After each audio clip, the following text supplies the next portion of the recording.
I'm sure that everybody is sick of talking about the SAR Miriam, but how can you not talk about it when the price keeps going up? The raw secret alternate art Miriam from Pokemon Violet is now over the $800 marker raw over on eBay.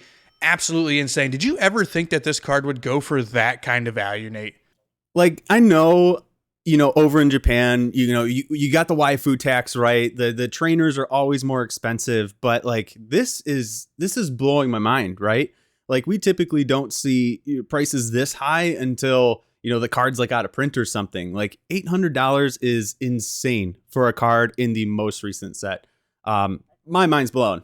I can't even tell you the last time there has been a raw card that goes for $800. That's not like vintage, like WotC era vintage. We're talking almost $1,000 for a raw card. Yes, we've seen it in PSA 10, for things like the Umbreon and all that kind of stuff. But like for a raw card, absolutely insane.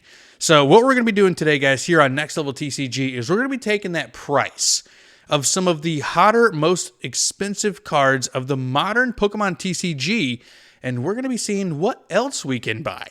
So if we're one of those lucky people that does happen to pull that $800 Miriam, that $800 Marnie, and we have a couple of other cards we're going to be talking about today as well, what else is there comparatively? And yes, the first card that I am going to talk about today is, in fact, that SAR Miriam from Pokemon Violet. It has been all over the place. We actually pulled it here on Next Level TCG on the Friday Night Live streams, and that was back when it was only $700. It is now up to almost even $850 at this point. But, the Miriam is nice and all, but I don't know if that's a card that I am particularly going to be hunting for my collection. If I pulled it, I can almost guarantee you I would be selling it, or could I potentially trade it for what I have in mind? And what I have in mind today, guys, is get ready. Put your bootstraps on, the seatbelt. You can afford two first edition holographic Dark Charizards from Team Rocket, Wizards of the Coast. That card is consistently in near mint condition, going in between $300 and $350 over on eBay and even places like TCG Player right now. That's right. You can buy two of the most popular Charizard cards from 20 years ago if you happen to pull yourself one Miriam card. That is absolutely insane. I need to know what you guys think down in the comment section about these insane prices on these modern cards. Or do you want two Dark Charizards? Let me know. All right, I gotta say your holographic first edition Dark Charizards are a great choice, but what I'm gonna go for instead is actually the Umbreon, right around $500 right now raw. And a card that's not talked about very, very often, but is a super rare card, and that's actually the Special Delivery Bidoof. Yes, a Bidoof card, primarily because it's got Charizard on there. But guys, that card is silently skyrocketing here. It's right up around $300 right now. So Umbreon for $500, Special Delivery Bidoof, super, super rare card, super limited. You could only get it from the Pokemon Company. I think that's what I'm going for. The Special Delivery Bidoof is a very interesting card indeed. It totally took the place of the Special Delivery Charizard when people were starting to get all hype and hot and bothered about it. So very unique buy. I was lucky enough to get one myself. I might sell it. Gosh, it's going for that much? I haven't looked at it in a while, man. Haven't looked at it in a while. Were you able to get one of those Bidoofs? Yeah, I don't know how, but I was one of the lucky ones to get that. I did not get lucky. I had to buy a code off of eBay for the Charizard, but the Bidoof I did get. I was lucky enough to get that. And that's wild, considering they gave out way more Charizard codes than Bidoof codes. Oh yeah, it's insane. But yeah, I was floored, honestly, by the price, and it's been creeping up for quite a while here. It was, at 260 probably 6 months ago or so now, and it's right up around 300. It's insane. wild. Just like Bidoof. Just like the alternate art Umbreon is wild, and that's actually the next card we're going to be talking about. What else can you buy if you pull that Umbreon and want to take it off your hands? Yes, next up on the docket is the hottest card from the Sword and Shield era, the alternate art Umbreon V-Max from Evolving Skies. Still holding very, very consistently and increasing in price. Currently going for right around $500 raw, near mint. You can usually get it upwards to even like $550 on a good day. But that's quite expensive. I'm always a person that likes to have more. You know, maybe that one card is what I want. So you know what I'm going to do? I'm going to trade my alternate art Umbreon for 9 other evolution cards. And I'm going back vintage again, guys. I'm going Wizards of the Coast. And I'm getting all 9 versions of the original evolution trio back in Jungle. That's right. You can get all 3 Jolteon, Flareon, and Vaporeon first edition holographics in near mint condition, plus the regular holographics in near mint condition, plus the non-holos in near mint condition. That's right, 9 Wizards of the Coast holographic cards, including the 3 first edition holos for the 1 alternate art Umbreon. That sounds like a steal to me. Sign me up. All right, so you know I love my evolutions, and some first edition evolutions are even better, but the way that I'm going with this, I'm going away from the evolutions. I know I never do that here on this channel, but I'm going away from the evolutions here, and I'm actually going for a near mint unlimited Shining Mewtwo from Neo Destiny. Absolutely beautiful card, first Shining Mewtwo we've ever gotten.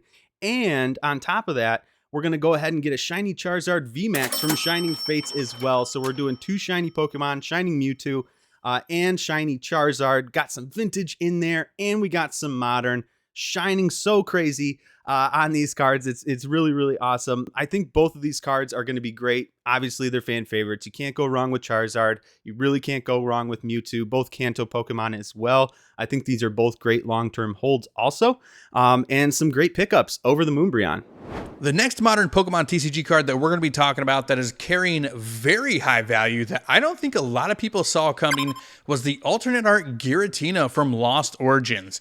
We all knew that it was going to be the chase card for the set, but we had no idea that it was still this long after release going to be carrying a $300 price tag, which is bananas, effectively making it, gosh, either the second or third most expensive card in the entire Sword and Shield generation, behind that Umbreon, and I think the Rayquaza might be up there as well, the VMAX. But Giratina is firmly in that top 5 position at $300.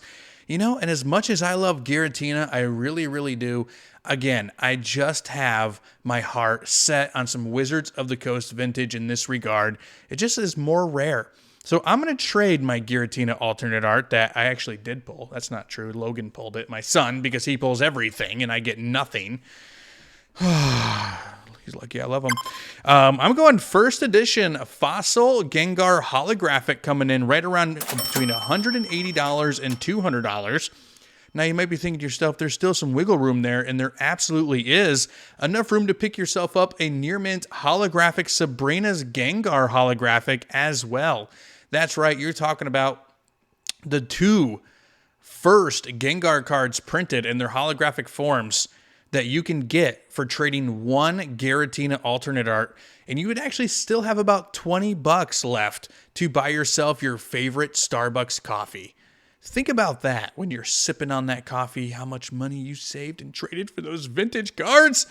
It's beautiful. So I know you love your vintage, but modern is just so hot right now. I have to go with some more modern cards here. So coming in at that $300 price tag that we can get the alt art Giratina for, I'm actually going to go for a few more cards. I'm looking at Crown Zenith here, arguably, you know, top 3 set of the Sword and Shield era.